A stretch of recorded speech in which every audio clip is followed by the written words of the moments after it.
Hi, a couple of days ago I decided I was going to do a new Chimera conversion, so I've delved into my precious stockpile of the older type kits and I've put together this model that you see before you now. This has taken its inspiration from images I've seen of the American M113 armoured personnel carrier, in particular how some of the vehicles appeared during the Vietnam War. So to make it match those vehicles, I put plenty of equipment stowage down each side because they always seem to be piled high with extra equipment for the troops they carried. I've dispensed with the turret because the M113 was a turretless design, and instead I've got this Catachan gunner operating a pintle-mounted heavy bolter. Then, because I saw in a lot of the images that the American soldiers added M60 machine guns to their vehicles, I've added this pintle-mounted heavy stubber. Now, it's at that point that I decided the model would look better if the rear hatches were open, as if a gunner could bob up out of these and operate the pintle-mounted heavy stubber. But then that raised the question of what about the parts of the model I will be able to see through the open hatch? And as I'm sure you can guess from the title of this video, I decided I was going to try and detail the inside of the model. Once I knew that I was going to be detailing the inside of the Chimera, I decided I also wanted the rear ramp to open, because that way you'd be able to see a lot more than you would just through the open top hatch. To start this, I drilled through where the ramp meets the hull, at both the hull and the ramp sides, and threaded short pieces of wire through that were then bent and trimmed off to act as axles. And that now means the ramp can open and close. Before it would open and close smoothly though, I did have to do some modification to both the rear door and the hull, because this piece here is designed to fit neatly in this hole as it comes in the kit, and it's squared off at the corner, so if you just rotated it up it would catch about there. So what I've done is on the ramp I've filed that edge off there, and on the hull I trimmed back some of the lip just a little bit, and that meant the hatch opens and closes smoothly. Now I haven't glued the roof onto the Chimera yet, so if I remove this it lets me show you the interior dividing wall that I've put in place. In an earlier conversion, I did an interior detailed with a single internal space. That meant I had to build the inside of the turret, the driver position and the forward gunner position. But this time I've separated the crew and passenger compartments from one another.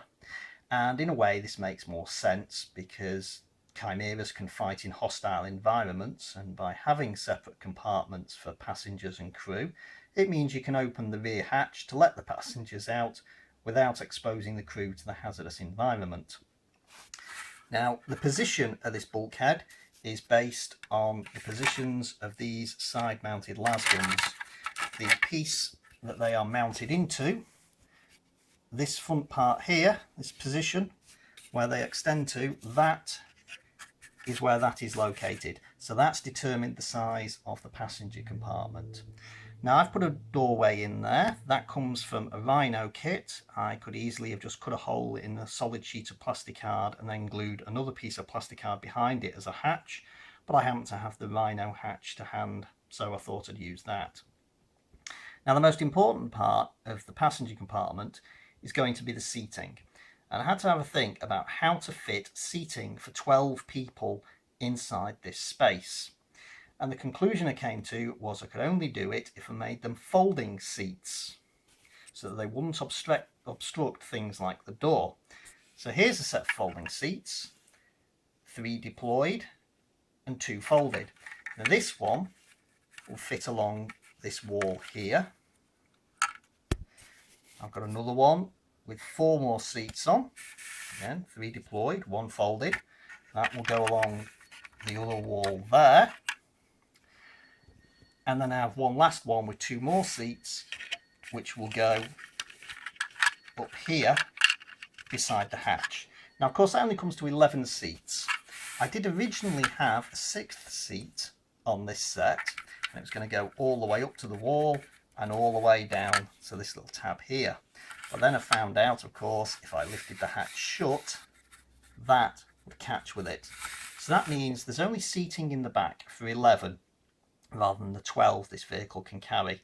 But my assumption is that the 12th person would be the section commander, and he'd be in the forward compartment liaising with the crew. Because I was detailing the interior, it of course meant you'd be able to see the insides of the porthole mounted las guns. And so to detail those, all I did was I chopped off the main receivers from some plastic las guns taken from Catachan figures, and I drilled and pinned those to the backs of the ball mountings. So now it actually looks like the passengers inside can grab hold of those weapons and fire them out of the vehicle. You'll notice there are these 4 little pieces of plastic card glued between the las guns, and there are also another 2 glued on the bulkhead. And basically I'm going to paint those white, and those are just going to be internal lights so that the soldiers will be able to see when everything's sealed up. The final question that needed answering was, how would a gunner stand in this hatch and operate the pintle mounted heavy stubber when the vehicle is that tall, far taller than a soldier? So what I've done is I've taken a ladder from a Baneblade kit and I've cut it down so that it matches the internal height of the vehicle, and I will glue this just inside the very front of the hatch. So a soldier would climb the ladder and fix himself to the top of the ladder to operate the heavy stubber. And here we have the inside of the passenger compartment with the seats glued in place. You will notice that for the time being I haven't yet glued the ladder in, and for the moment nor have I glued the roof on. Both of those are going to wait until after this model has been painted. And here is the painted model. Now the eagle-eyed among you may notice that I found some extra bits of stowage to put onto the track protectors before I painted it. If I turn around and open up the rear, you can see the detailed interior. It wasn't that difficult overall, not compared to the previous time I attempted this. But do let it be a warning that conversions can sometimes take on a life of their own and become far more complicated than you planned. Anyway, thanks for watching. Bye.